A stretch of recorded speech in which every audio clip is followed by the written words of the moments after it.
What would be like common stressors that a rodent mother like would encounter? How do you guys induce this in the lab? And how does this tend to play out? Outside of the lab, I would say common stressors could be, difficult, low availability of food, Mhm. exposure to predators, and those sorts of things. In the laboratory, there are lots of different ways to model stress.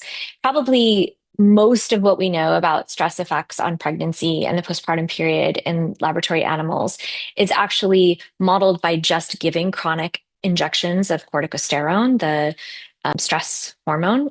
And one of the reasons that people do that is that with many different types of stress exposures, you could get this elevated level of corticosterone. And so if you just give injections of corticosterone repeatedly over a period of time, you can sort of model that and see what effects will result from that. There are, as I said, many different ways. Some models look at chronic restraint stress or physiological stress, so sort of restraining animals in ways that makes them uncomfortable. A mild unpredictable stress is also a really common model with changes in temperature or sort of tilting the cage.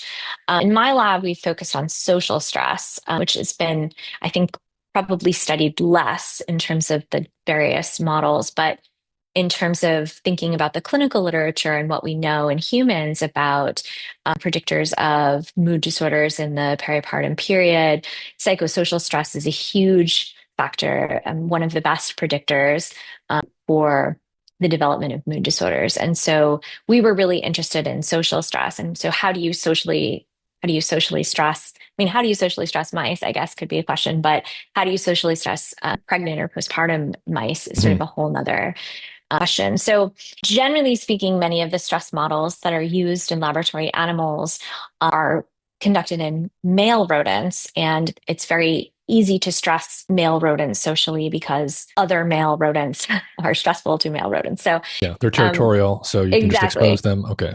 Exactly. And they fight. So actually I would argue most of what we have learned about the neurobiology of depression in terms of the role of stress in this altered circuitry is really from a paradigm called the resident intruder or social defeat paradigm, or the resident intruder stress paradigm.